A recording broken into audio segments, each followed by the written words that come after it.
fashion. It's a world that old Stan is actually pretty familiar with.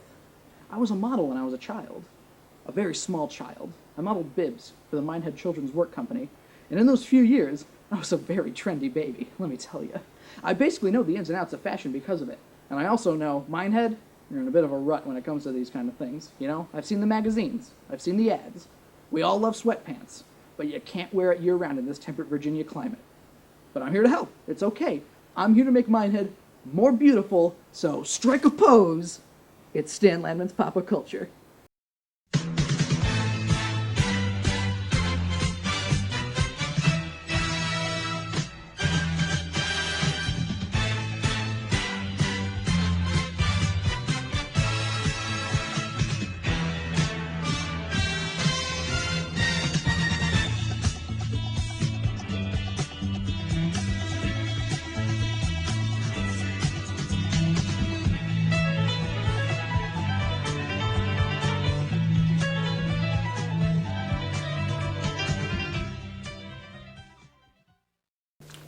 Good time, Pop of Culture fans, and welcome to Stan Landman's Pop of Culture. Now, I'm not going to say who's Stan Landman and who's Oslo, Wisconsin.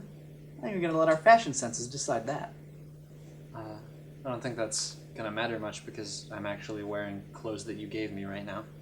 You do raise a good point, Oslo. I personally clothed everyone on the Pop of Culture set, from Oslo here himself to the whole crew, actually.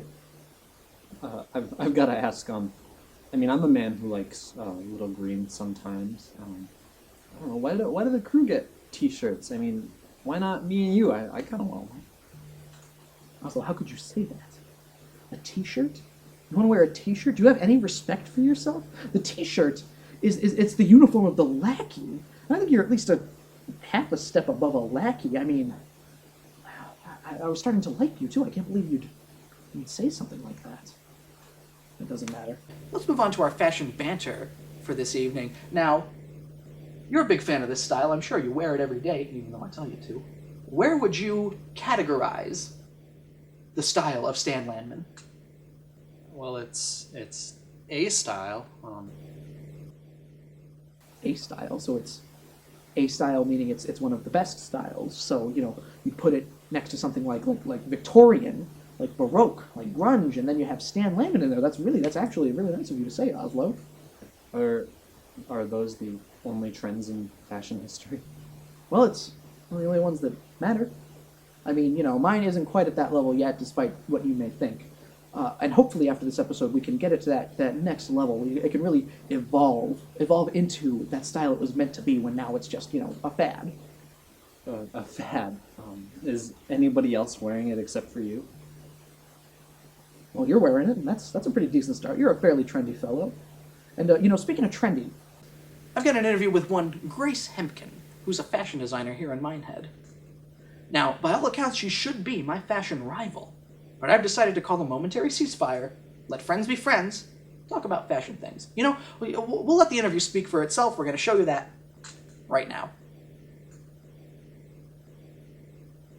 Right now.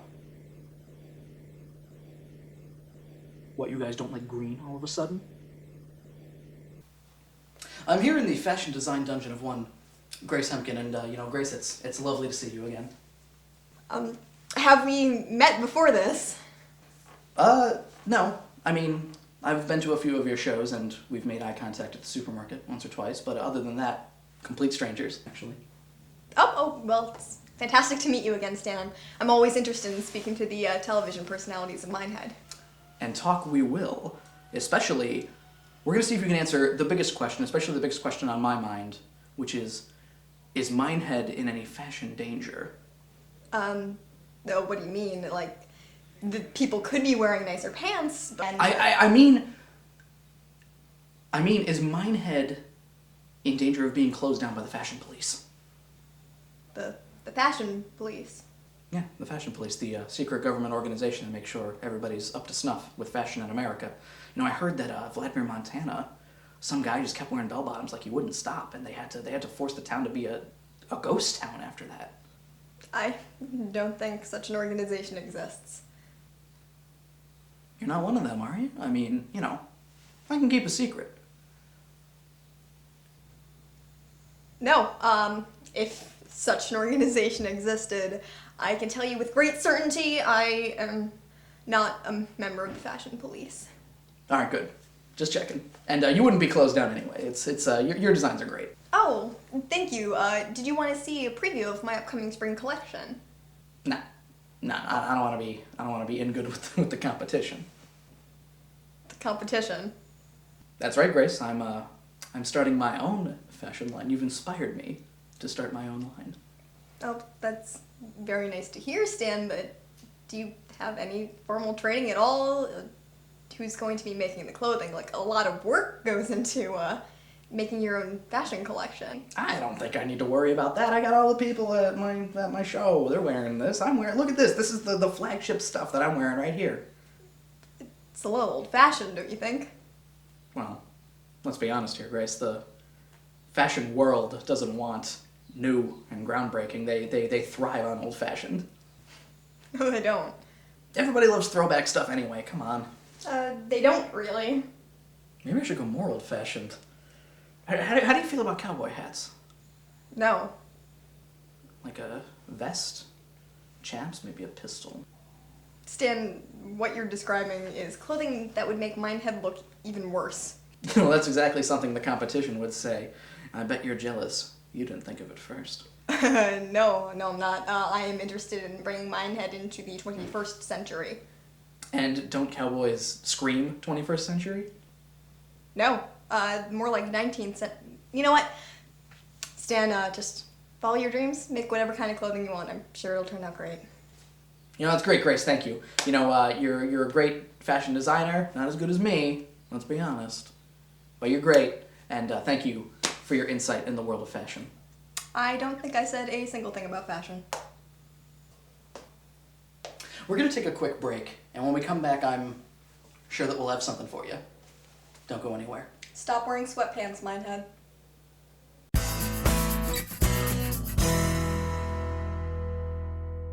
I can't solve for X. What do you mean you can't solve for X? Is your kid too stupid for learn? Well, I'm here to help. Hi, I'm Brad Hewitt. Brad Hewitt's Math Do It. Where I will come to your house and force your kids to learn the math.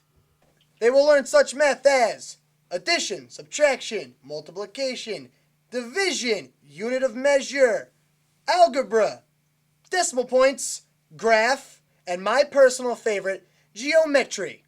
All right, what's this? It's a sphere. All right, good. Now what's this? It's a rectangular prism. All right, what's this? I didn't see it. You gotta look at the signs! What did I tell you about looking at the I'm signs? sorry. That was one of the many programs offered here at Brad Hewitt's Math Do It. I charge $45.95 a session, but I can guarantee that your child won't, won't, maybe, will, won't, can't, can't, not, fail their school. And if they still suck, try enrolling them in Brad Hewitt's Turbo School, coming soon. I won't give anything away, but involves a lot of energy drinks and a lot of gut punching. Just look at these fine graduates. Hey, how about that, huh? You can't argue with that. Brad Hewitt's Math Do It. Call now, or call 1-800-I-want-to-learn-my-child math. Or join our monthly newsletter, which I personally deliver to your house bi-weekly. Invite me in for dinner sometime. I can smell when you guys are cooking. When I walk down the streets of MINEHEAD, the comment I get most, other than "You're a very charismatic man, Stan, and I love your show," is, "I love what you're wearing." It really says that the Stan Landman sense of fashion is a cut above. You can see it in me. You can see it in Oslo. You can see it in the crew. That's why I wanted to let you guys in on a little preview for something that I'm doing here. It's a little fashion show called Stand Yourself. It's pretty exciting. And, you know, the crew's still kind of angry at me for what I said in the intro. But I still have Oslo as a model, so Oslo, come on in. Don't be shy now, Oslo. I know, fashion's a lot to take in, especially something like this. And would you look at that? This is a piece I like to call Desperado. The Wild West was a lovely time. Will Smith told me all about it, and that's really what I based this on. And, let's start with the shirt. here, which the floral pattern says, I want to entertain you. Entertainment is a very important aspect of Stand Yourself clothing because it is so lacking in MINEHEAD here today. I mean, seriously, you've got my show and you've got the UHF 67 Almost Live News, which is really only entertaining from a competition perspective because, seriously, Almost Live? You may as well read a newspaper. I digress. The vest. The vest is a very important part of the Desperado. And let me just say this. The Desperado is meant to be worn as a set. You cannot wear this vest with anything else. If you do, there's a special tag inside of it that I have implanted in every piece of Stand Yourself clothing. It will set fire to the clothing. Is that true? Well, no, but it's the principle of the thing. You know, I don't want the Desperado worn with anything other than the Desperado hat. Speaking of the hat, let's take a look at it. You know, you got the brown stripe here. It's really, it's cowboy to the max. And speaking of to the max, it really invokes the 1990s, which is something that, you know, it invokes it only a little bit. There is a fanny pack option, but I don't really want to add that in because I don't like to invoke the 90s too much. I'm afraid it'll cause a resurgence of pogs. I actually choked on a few when I was in college. I wasn't in college, I was visiting. But that's besides the point. Would you look at these pants? Aren't they to die for? Are we going to be here for very much longer? Actually, no. It's almost time for the show. What show?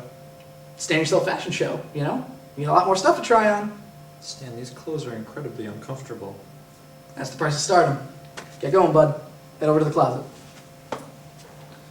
Well, me and Oslo put on this little show. It's time for the episode preview for next week. I can say with great certainty that it's going to be an episode, so stay tuned. I don't know what I'm supposed to be saying right now. Huh? No, I have the script right here. What preview are we doing? Circus? What? No, seriously, I can barely hear you in here. We're doing circus, right? Hi there, folks. Stan Landman here. Aren't elephants weird? Well, next week... Huh? We're not doing circus. What are we doing next week? Welcome back, ladies and gentlemen. You know, I really think the fashion show, it was a big success. Other than the fact that Oslo vomited on himself on stage. He had an allergic reaction to the upholstery, but it's in the past now. And I have the first review, actually, in the MINEHEAD Chronicle. I want to check it out real quick, if you don't mind me closing out the show to read some of it. Let's see here. I happened upon the MINEHEAD High School auditorium to see a show called Stand Yourself. That's the name of the show. It's good. I thought it was a self-help program, so I decided to check it out. Well, look at that. We're already grabbing a demographic I wasn't expecting. That's pretty good. What I found wasn't self-help, but self-motivation. Wow, that's inspiring, you know? These clothes are gonna change lives. Performance art is a dying genre, and Stand Yourself does a lot to reinvigorate it. You know, the people want to hear the bottom line. So let's see that. All right, right down here. The star of the show is going to become a big star in the future, I think. That's weird. He looked so much like he didn't want to be there that I didn't want to be there either. When he started vomiting, I knew I was witnessing a true marvel, a master of his craft. Keep a lookout for the name. Oslo, Wisconsin.